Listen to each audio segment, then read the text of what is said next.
Suite et fin de notre série sur les ovnis en Picardie. Les gendarmes et les agents du GEPAN l'assurent.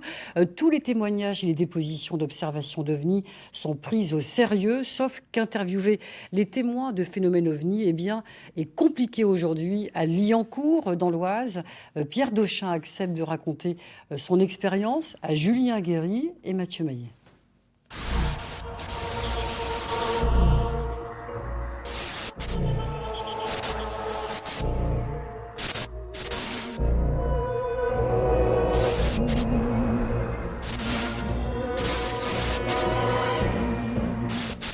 En arrivant là-bas, je vois une lumière énorme, ici, très loin. Je me dis, il y a accident.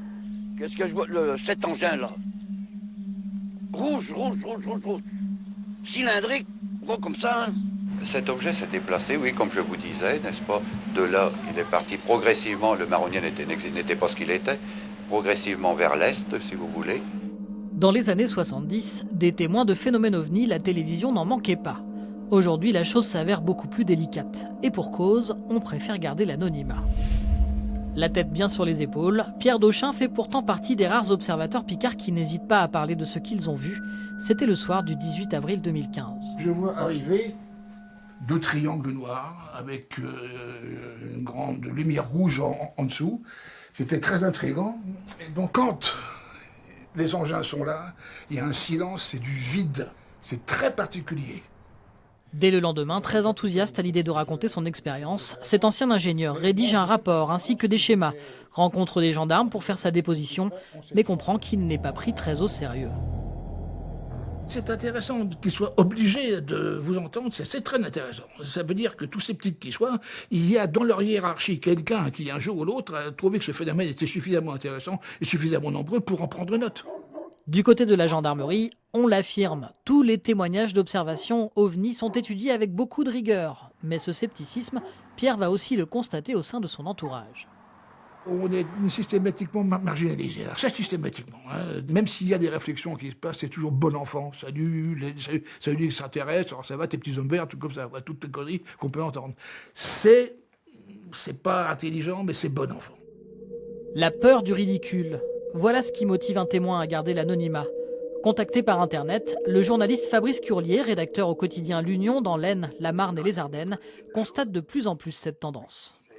Ça peut être effectivement assez difficile de le convaincre à parler, parce que toujours cette peur, même si on lui garantit l'anonymat, toujours cette peur que cette garantie d'anonymat ne soit pas respectée et qu'il se retrouve avec son nom de journal, ce qui est une perspective qui m'inquiète beaucoup. C'est pour ça d'ailleurs globalement qu'un témoin a plus tendance à contacter une association spécialisée dans le phénomène, on peut en trouver plein sur Internet, plutôt que le quotidien local. Quand on en parle, alors là je suis formel, il y a 1 personne sur 3 à peu près qui a vu quelque chose dans la vie. Toujours il vous dit, mais vous savez que moi aussi j'ai vu un jour ceci, cela, et qui n'en parle jamais. Peur du ridicule, peur de gâcher une carrière, peur de je ne sais pas quoi. Pierre est aussi écrivain, avec à son actif une dizaine d'ouvrages. Alors il a décidé de raconter son expérience qu'il qualifie de parcours dans un livre. Il fait chaud ce mercredi.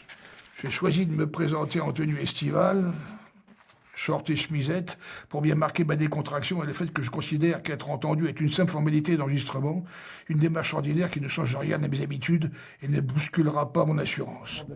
Mais le témoin est toujours dans l'attente d'une explication à son observation. Un enquêteur officiel s'est déplacé et a conclu sans l'avertir à de simples lanternes thaïlandaises, ce qui n'a pas manqué de l'agacer.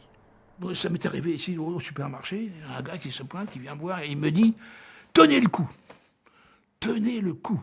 Ça veut dire ne lâchez rien, ça veut dire on va essayer de vous faire dire le contraire de ce que vous voulez dire, mais tenez le coup. Donc dans l'esprit des gens, il y a déjà l'idée qu'on ne vous cache pas beaucoup de choses. Si de nos jours, l'ufologie est un domaine moins pris au sérieux, si les témoins préfèrent garder l'anonymat, si les passionnés et les enquêteurs se font plus rares, pourtant, sur la grande quantité de faits observés, certains cas restent toujours inexpliqués. Alors, comment ne pas être fasciné ?